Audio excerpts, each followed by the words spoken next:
दोस्तों आज हम उन कंपनीज के बारे में बात करेंगे जो फंडामेंटली स्ट्रॉन्ग कंपनीज तो है पर साथ साथ जबरदस्त ग्रोथ दिखाई दे रहा है उनमें। तो पहला कंपनी का फाइनेंशियल्स का बात करें तो उसका OPM has been around 8% over the years on an average, और इसका सीएफओ यानी cash flow from operations has been positive, और केपेक्स यानी कैपिटल एक्सपेंडिचर करने के बाद इसका एफसीएफ यानी free cash flow has also been positive. Receivable days का बात करें तो है करीब 3.5 महीने का, और वर्किंग कैपिटल है 4.5 महीने का।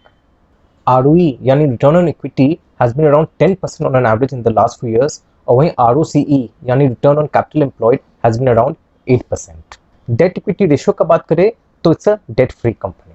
तो अगर फाइनेंशियल्स के ऊपर ध्यान दे तो कोई खास फाइनेंशियल्स नहीं है, nothing to be proud about.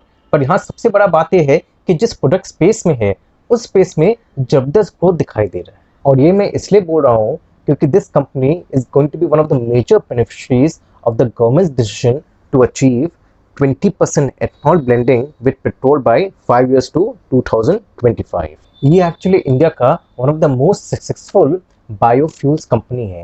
Actually ये बायोटेक्नोलॉजी कंपनी है with a global footprint, having a diverse portfolio of bio energy solutions, high purity water systems, brewery plants and equipment and critical process equipment and skills. इसके अलावा इस company का waste water treatment systems में भी काम है। Globally इसका 750 references है इन 75 कंट्रीज। और इसका बायो एनर्जी पोर्टफोलियो का बात करें तो it comprises of technology solutions of first generation ethanol, then advance biofuel, compressed biogas and biodiesel systems as well। In fact, a proprietary second generation technology develop की है जिसका नाम है Infinity, and that actually utilizes available renewable sources for biofuel solutions। अब इसका जो proprietary second generation technology है, इसका क्या खास बात है इसके बारे में मैं आपको बताता हूँ।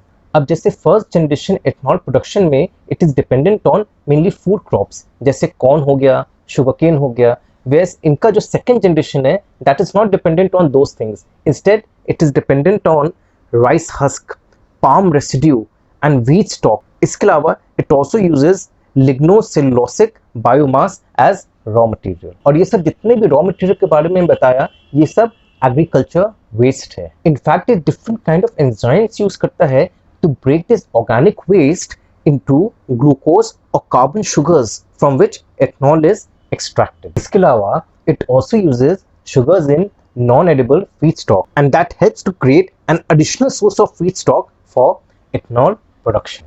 The company also offers water systems, modular process systems, and also value-added services to customers in biopharma, sterile formulations, topical and orals, cosmetics and personal care, and also nutraceutical industry। अब इसका industrial waste water treatment division जो है वो provide करती है range of services like industrial effluent treatment, recycling and zero liquid discharge to customers across sectors, namely metals, power, chemicals, fertilizers, textiles, and pharmaceutical। The company also offers customized plants, equipment, and technology solutions so customers in the brewing industry, ranging from engineering and designing to construction of breweries and process equipment as well। इसके अलावा company specialise करती है on conceptualizing, engineering and manufacturing of modular process packages for oil and gas processing, petrochemicals, industrial gas plants, waste to energy projects and chemical plants as well। और since company काफ़ी साल से इस industry में है इसलिए ये already operations and maintenance services में भी चली गई है।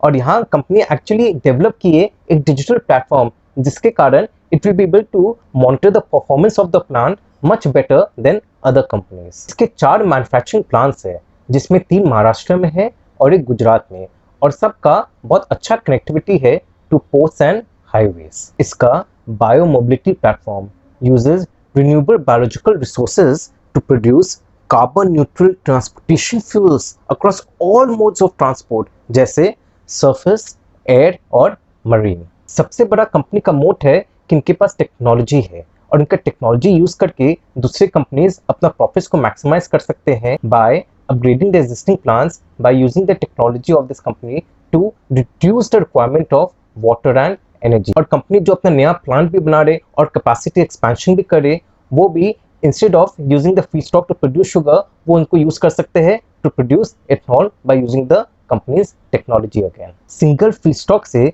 The company can produce multiple products like ethanol, compressed biogas as well as fertilizers as byproduct. Company complex injectables भी बना रही है which is a high margin segment but a very niche segment. और वहाँ भी कंपनी ने partnership किया है with a company based in Sweden.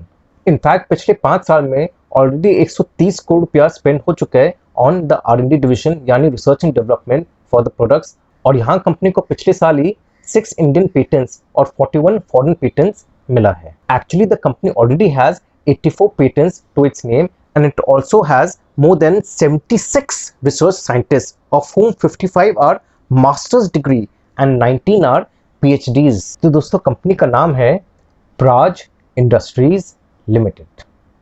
मैं तो यहाँ सजेस्ट करूंगा सिंस शुगर इंडस्ट्री इसका बहुत बड़ा कस्टमर है और अभी इसमें टेलविंड चल रहा है तो आप उसका फायदा उठा सकते हैं इस स्टॉक में। पर ध्यान रखिएगा शुगर इंडस्ट्री हमेशा साइक्लिक रहा है, तो जहां साइकिल जब तक चल रहा है तब तक तो बढ़िया है। जहां आपको लगे कि भाई साइकिल में करेक्शन आ रहा है या थोड़ा धीमापन आ गया तब आप इस स्टॉक से निकल जाएगा, नहीं तो जितने भी गेन्स है वो बराबर हो जाएंगे। फिलहाल तो आप ये टेलविंड का फायदा उठा सकते हैं। तो यहाँ क्या आप कर सकते हो कि अपना शुगर स्टॉक्स में ये स्टॉक को भी आप इंक्लूड कर सकते हैं।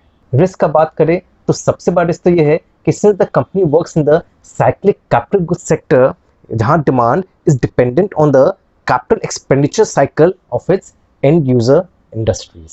और यहाँ अगर इसका एंड यूजर इंडस्ट्रीज में ग्रोथ में स्लो डाउन हो जाता है तो company will be definitely affected, क्योंकि प्रोजेक्ट्स का एग्जीक्यूशन काफ़ी धीमी गति से होगा जिसके कारण इसका वर्किंग कैपिटल भी काफ़ी स्ट्रेच हो जाएगा। आगे बढ़ने के पहले ये भी बता दूं कि अगर आप मेरा मॉडल पोर्टफोलियो ऑफ 25 स्टॉक्स के बारे में जानना चाहते हैं तो उसका चार्ज है 15,000, that's a subscription fee for 1 year यानी 15,000। और यहाँ एक और मैं सब्सक्रिप्शन फी लाया हूँ विच इज 10,000, जहाँ मैं 15 स्टॉक का मॉडल पोर्टफोलियो आपके साथ शेयर करूंगा and that is again annual 10,000 rupees. बाकी डिटेल्स के लिए नीचे डिस्प्लेड फोन नंबर और ईमेल एड्रेस में आप मुझे कॉन्टैक्ट कर सकते हैं। और अब अगला कंपनी की तरफ बढ़ते हैं और इसका operating profit margin has been around 8% with the last few years और इसका again CFO has been positive और केपेक्स यानी कैपिटल एक्सपेंडिचर करने के बाद इसका FCF has also been positive, again signs of a good company. Receivable days इसका करीबन 2 महीने का है और इसका working capital is around 4.5 months. ROC का बात करके फायदा नहीं है क्योंकि काफी फ्लक्चुएट हुआ है पिछले कुछ सालों में, पर पिछले साल से कंपनी काफी अच्छा ग्रोथ दिखा रही है and that is why we are talking about this company. और डेट इक्विटी रेशियो का बात करें तो दैट इज 0.9। ये कंपनी मैन्युफैक्चर करती है डोमेस्टिक एंड किचन अप्लायंसेस। अब किचन अप्लायंसेस में जैसे आ जाता है LPG stoves, hobs, juicers, kettles, mixer grinders and pressure cookers. इसके अलावा cook and serve items such as frying pans, kadhai, tawa, cookers and steel dinner sets. और होम अप्लायंसेस में बनाती है water heaters, flask, electric fans, air coolers and electric irons. देखिए South India में तो ये अपना अच्छा डेरा जमा लिए है। In fact 77% revenues of the company south India से आता है। पर यही नहीं, पर अब क्या है ये डाइवर्सिफाई करिए और ऑलरेडी 29 स्टेट्स में ये पहुंच चुकी है। और सबसे बड़ा रीजन ये रहा क्योंकि इसका डिस्ट्रीब्यूशन नेटवर्क काफी स्ट्रॉन्ग है। In fact it comprises of 500 exclusive distributors catering to 25,000 retail points across India. अब देखिए 5 साल पहले कंपनी का मेन रेवेन्यू ज्यादा था कुकिंग रेंजेस से जो ये बेची थी गैस डीलर्स के थ्रू, पर 2016-17 के बाद से इसके रेवेन्यूज में जबरदस्त उछाल आया है। In fact it has been growing at a CAGR of 18% जो बहुत सही है, in fact much higher than its peers. और इसके पीछे सबसे बड़ा कारण ये कि revenues mainly comes from its own branded sales due to product expansion in a big way. Actually branded kitchen appliances का मार्केट में इसका बहुत अच्छा ग्रोथ हुआ है और ये कंपनी एक्सपोर्ट भी करती है products to UK, Mauritius, Sri Lanka and Japan. Company का यही प्लान है कि एवरी नाउ एंड देन ये नए प्रोडक्ट्स लॉन्च करते रहे और अपना डिस्ट्रीब्यूशन नेटवर्क को भी ये और फैला रही है, उसको और स्ट्रॉन्ग बना रही है ताकि इसका जो रेवेन्यू ग्रोथ है वो बरकरार रहे। अब आप देखिए पिछले कुछ सालों में जो अप्लायंस इंडस्ट्री है ये डबल डिजिट से ग्रो कर रहा है और इसके पीछे सबसे बड़ा कारण ये है कि पिछले कुछ सालों में पर कैपिटा इनकम इंडिया का बढ़ा है और पॉपुलेशन भी डेफिनेटली बढ़ रहा है, तो दोनों तरफ से ये अप्लायंस इंडस्ट्री को फायदा हो रहा है। और केवल यही नहीं, इसके अलावा the rising number of nuclear families, then rapid urbanisation, then increasing number of women in the urban workforce, फिर ओपन किचन का ट्रेंड भी शुरू हो गया है और ऊपर से online channels in 2 tier city से भी काफ़ी बड़ा ग्रोथ मिला है, जिससे अप्लायंस इंडस्ट्री को फायदा हुआ है। और स्पेशली किचन अप्लायंसेस मार्केट में रूरल डिमांड भी काफ़ी अच्छा रहा है, गाँव ग्राम से भी अच्छा डिमांड है, स्पेशली फॉर ब्रांडेड प्रोडक्ट्स, क्योंकि उनको भी लग रहा है कि अब उनको ज़्यादा बेटर क्वालिटी और ड्यूरेबल प्रोडक्ट्स चाहिए। और देखिए, सिंस पर कैपिटल इनकम बढ़ रहा है, इसलिए उनका इनकम बढ़ने के कारण लोग भी अब अफोर्ड कर पा रहे branded products. Since it's mainly cooking appliance company, इसलिए पैंडेमिक के कारण एक तरह से कंपनी का अर्निंग्स को बूस्ट मिला है। उसके पीछे सबसे बड़ा कारण है कि ना वर्क फ्रॉम होम हो रहा है, अब कुकिंग ज़्यादा हो रहा है घर में, इसलिए बेटर अप्लायंसेस चाहिए और यहाँ कंपनी को बेनिफिट मिल रहा है। ऊपर से improvement in real-time inventory tracking at both distributor and dealer level has resulted in streamlining of channel inventory, helping in increasing return on investment for distributors and reduction in debtors as well. अच्छा, real time inventory trekking से company का एक और फायदा हुआ है कि अब कंपनी वही मैन्युफैक्चर करती है गुड्स जिसका अच्छा डिमांड है। तो इससे क्या हुआ, the holding days of its finished goods has actually gone down. Management ऊपर से प्लान करिए to renegotiate the terms of borrowing with its existing lenders and tie up with its new lenders to bring down the interest cost. इसके अलावा e-commerce के ऊपर भी काफ़ी focus करी company, because that has been the fastest growing distribution channel for the company. तो दोस्तों, company का नाम है बटरफ्लाई गांधीमती।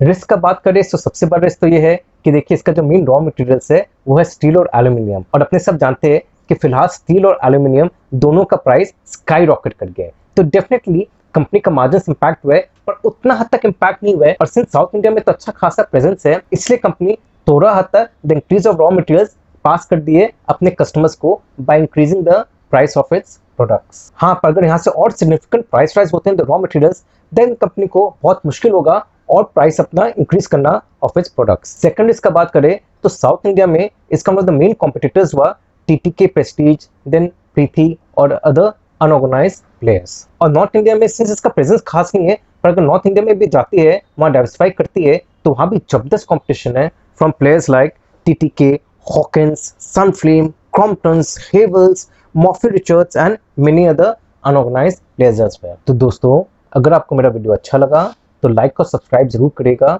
और इसी टाइप के मैं और इंटरेस्टिंग वीडियोस आपके सामने लाता रहूँगा। Thank you very much.